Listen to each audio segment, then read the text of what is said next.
तर आता आपण तुळजापूरवरनं येडेश्वरी देवीच्या दर्शनासाठी चाललो आहे. तर अशी मान्यता आहे की तुळजाभवानीचे दर्शन घेतल्याच्या नंतर येडेश्वरी देवीचे दर्शन घ्यावंच लागतं, तेव्हाच आपलं तुळजापूरचं दर्शन सफल होतं. त्यामुळे आता आपण येडेश्वरी देवीला पोहोचतो इथे. तर तुळजापूरवरनं येडेश्वरी देवीचं अंतर हे 60 किलोमीटर आहे. 1 तास लागला इथे पोहोचण्यासाठी. तर आता इथे पण पोहोचून देवीचे दर्शन घेऊ आणि पुढच्या प्रवास. चला मग आता येडेश्वरीला पोहोचलो आहे. गाडी इथं पार्क केली आपण. आता वरती दर्शन करायला जाऊ आपण. इथे पण काही जास्त गर्दी नाही दिसत आहे. चाललाय आजोबासोबत. चला मग.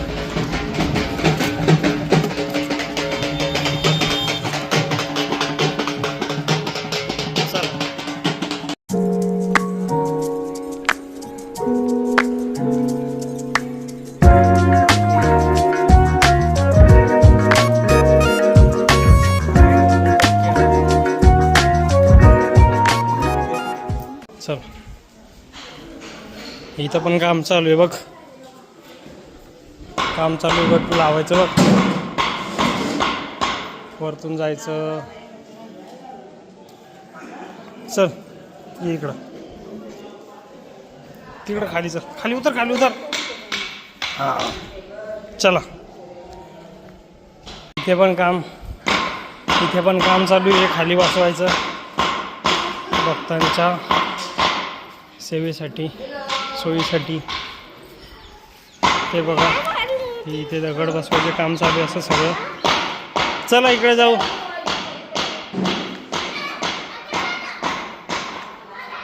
बघा इकडे कसं काम चालू आहे सगळं.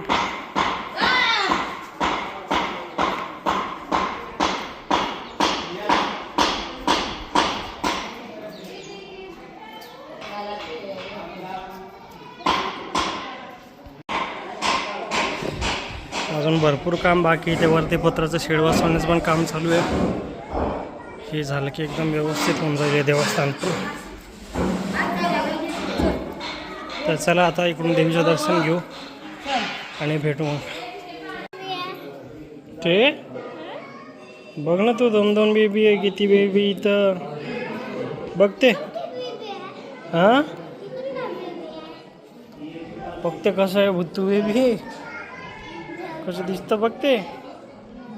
तुला भीती होती का नाही? चला चला आता आपण जय दर्शन केलं ना. आता दर्शन केलं. आता आपण ते बघायला आली आजी आली. आता जाऊ आपण खाली.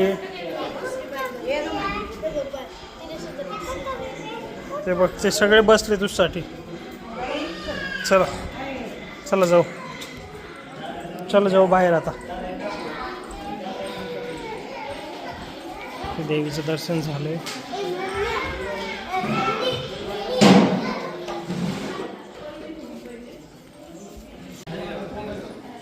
तर आपलं दर्शन झालंय. आता परत जाऊ आपण खाली.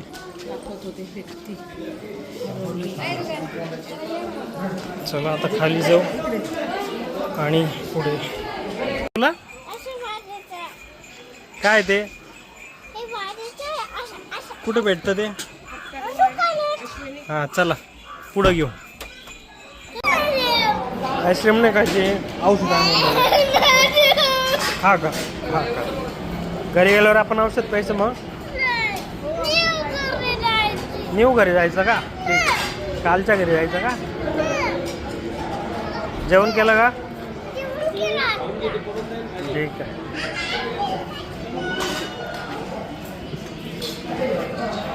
तर आपण इथं आता जेवायला थांबलो होतो. हे सोलापूर धुळे हायवेवरती हॉटेल महाराष्ट्र आहे. इथे आपण नेहमी स्टॉप घेतो. आता आपलं घर काय इथून फक्त एक 10 ते 15 मिनटाच्या अंतरावर राहिलेलं आहे. हे हॉटेल महाराष्ट्र.